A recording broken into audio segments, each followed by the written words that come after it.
If you're just starting your fat loss journey or you've been trying for years, I want to save you from the mistakes that almost cost me a decade. I wasted so much time feeling confused and frustrated and stuck in the binge restrict cycle. Not because I lacked discipline or was lazy, but because I just didn't know what I was actually doing wrong. After finally losing 13 kilos in a healthy, consistent, and sustainable way, here's everything I wish I knew before I ever tried losing weight.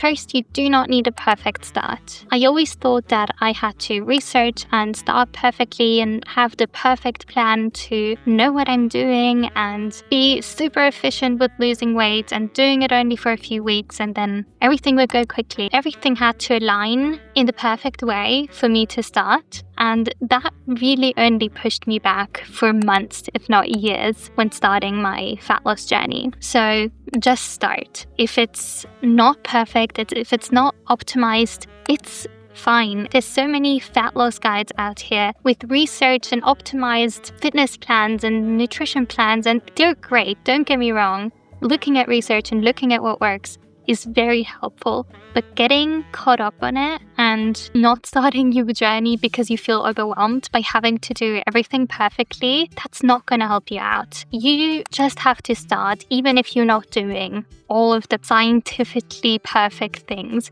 You're still going to be able to lose weight by not being 100% perfect. You need to find the things that work for you and that are sustainable for you. Because if you try to overhaul your entire life and make it scientifically perfect or just trying to optimize fat loss too much, you're just going to burn out and you're not going to be able to do that for a long time because it's not integrated into your life. You have to find something that you're going to be able to do for the rest of your life because otherwise you're just not going to continue doing it. And not continuing to do it means that you're not going to be able to, first of all, maintain your fat loss, but also continue to lose fat along the way if you want to lose more.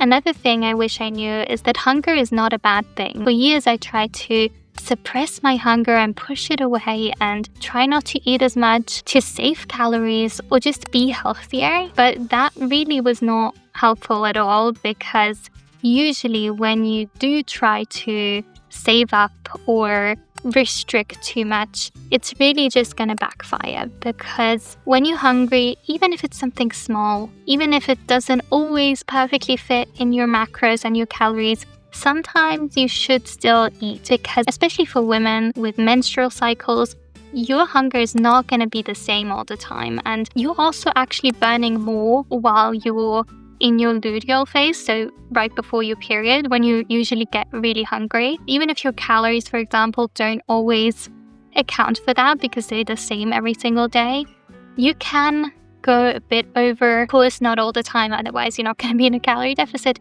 but kind of try to listen to your hunger and figure out what it means when you're hungry for actual food, when you're just craving something, and then figure out some satisfying meals that actually keep you full for longer, especially in a fat loss journey, because that really helps with continuing and not feeling deprived while you're trying to lose fat. Now, the next thing that I wish I knew is that fat loss really is not about motivation. I thought that the people that are losing fat were always so motivated and so amazing for sticking to something for such a long time. And yes, of course, it's great. They are working really hard for it, I'm sure. But I think the people that can maintain it do so because they have integrated it into their life in a way that makes sense for them. It has to be predictable, it has to be a habit, and it has to fit into your life forever, basically. Like, sure, life is always going to change. It's not going to be the same. Like in 10 years, your life is probably going to look different than right now. But being able to integrate it into your life, be flexible and adapt when things change, I think that is the biggest thing that you have to learn when you're on a fat loss journey and when you want to continue to lose fat and maintain it. Then I think something that I didn't realize for a long time is that punishing yourself for doing things wrong will not make you lose more fat. Because I literally thought that the harder I was on myself, the more I tried and forced myself through something and restricted, the better it's going to be, the better the outcome was going to be, the faster I was going to be able to lose weight. But honestly, it's not that way. You're going to burn yourself out. You're not going to be able to maintain it. And as soon as something changes, everything falls off track. So you need to be able to support yourself. Sometimes I feel like fat loss should not feel like discipline.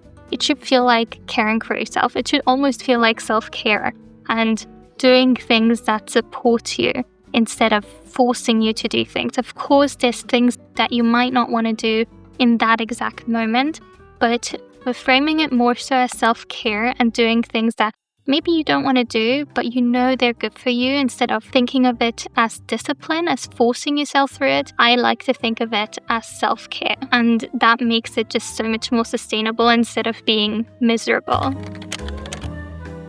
Then simplicity will take you so much farther than perfection ever could, because simplicity creates consistency and perfection creates pressure. If you have too many rules like I had in the past, it's going to create decision fatigue. You're not going to know which rule does it apply to now. Am I allowed to have that? Am I not allowed to have it? What are the rules? Did I break them? Am I a failure now? And it's just going to be so overwhelming every single day, every single hour, every single meal.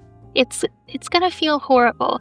And having the most simple things and guidelines to stick to when you're losing weight is just so much easier, because it's a few things that you look at. They're not hard rules, they're more guidelines, and it just accounts for life and for imperfection that happens with life. Especially because when it's simple, it's repeatable and it's easy to continue doing it. And that's what's important for fat loss. You have to be able to repeat it and become consistent. Then another very important thing is that you have to plan for low energy days, because they're gonna come. You're not always gonna be motivated. You're not always gonna wanna go to the gym and do an hour workout, because it's just not realistic with life, with just things that come up all the time. So if you know that you can go for a walk, or you can do a bit of yoga and continue your habit that way and continue feeling like you're succeeding in that way, that is going to make a huge difference. Because, for example, if you skip a workout, if you do it intentionally and you're like, well, I'm not feeling great, it's going to be a rest day, then that's completely fine.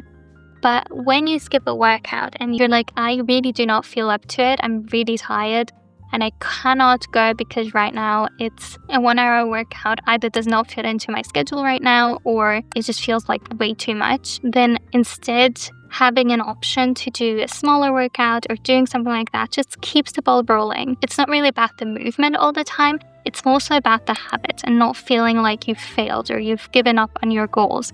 Because as soon as you feel like you've failed, you actually will fail, or you will give up. Usually you give up before you've actually failed, because you can't really fail, since if you continue, you haven't failed, you're just continuing. The failing is more like a decision.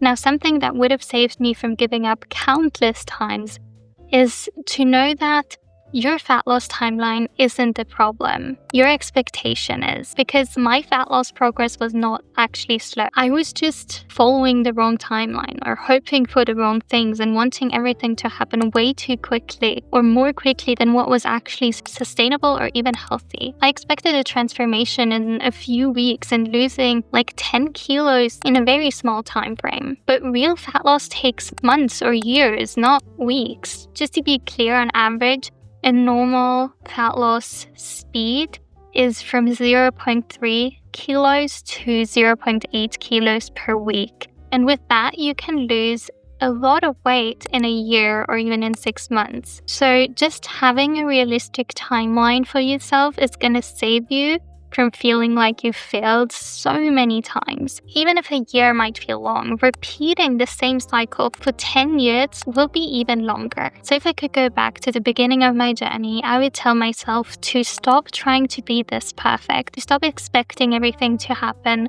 so quickly, and have trust in myself, trust that I stick to things, trust that I can do this, and trust that everything will work out ultimately, and I just have to keep going because you're not broken, you're not failing. You just need a different approach that works for you and fits into your life. And if you want to know about the 11 fat loss habits that made weight loss feel easy, you can watch the video that's going to pop up on the screen right now. I really hope that you enjoyed this video and it helped. And yeah, I hope that I see you in my next video. Bye!